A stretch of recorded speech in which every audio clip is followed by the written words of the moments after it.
देखिए, अमेरिका ने जिस तरीके से बार-बार अपने स्टेटमेंट बदल करके और टैरिफ को बार-बार जो बदलने का माहौल बना के रखा है। अभी ट्रम्प सरकार ने जो 25% की बात की है, तो भारत का जो कपड़ा व्यापारी है, वो ऑलरेडी इतना मजबूत है कि वो कहीं पे भी अपना मार्केट ढूँढ सकता है। आज की तारीख में जितना भी अमेरिका हमारा माल जाता है, तो कहीं न कहीं अमेरिका को भी ऐसा लग रहा था कि चाइना के सामने कि भारत को खड़ा करना का उनका मजबूरी था।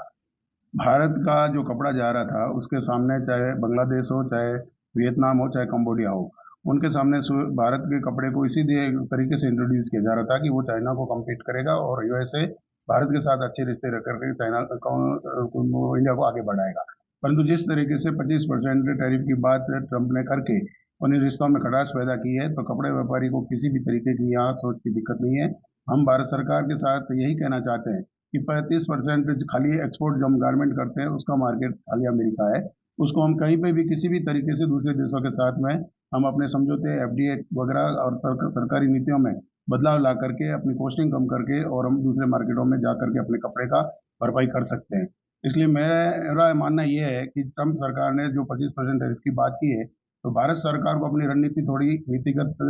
सुधार करनी पड़ेगी और हमें अपने नए मार्केटों के साथ में ढूँढ करके और अपने आपको एडजस्ट करना पड़ेगा। तो ये बड़ी मैटर नहीं है कि हम 25% की सामने बड़ा मार्केट खड़ा नहीं कर सकते। देखिए, मैं ये मानता हूँ कि इस तरीके से कोई भी देश आज की तारीख में भारत को अगर रोकने की बात करता है, तो भारत अभी रुकने वाला नहीं है। उसका कारण है कि भारत ने हमेशा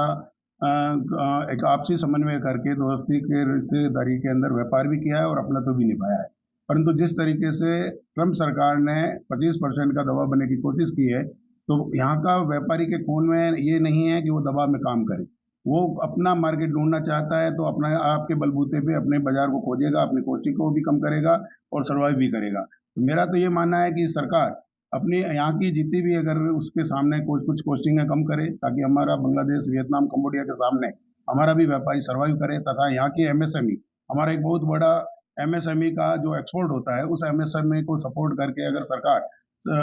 रणनीति बनाएगी, तो मैं मानता हूँ कि उसके छोटे-छोटे प्रोडक्ट जिस तरीके से कम कॉस्टिंग के अंदर हम उसको भी टैरिफ को भी लाने में सक्षम हैं। साथ ही साथ हमें अपने कपड़े को चाहे नए यूरोप के मार्केट हो, चाहे साउथ अफ्रीका का मार्केट हो, चाहे जापान जैसे मार्केट हो, आप मध्य एशिया का मार्केट हो, इन मार्केटों में एफटीए एग्रीमेंट करके और सरकार को एक नए बाज़ारों को खोलने का विकल्प देना चाहिए, ताकि यहाँ का जो 25% टैरिफ का जो व्यय पैदा किया जाता है, उतना बड़ा मार्केट तो हम उससे ज़्यादा वहाँ कैच कर सकते हैं और उसकी कॉस्टिंग के अंदर सरकार अगर हमें सपोर्ट करेगी, तो और सस्ता बेच करके भी हम उन मार्केटों में अपना झंडा गाड़ सकते हैं।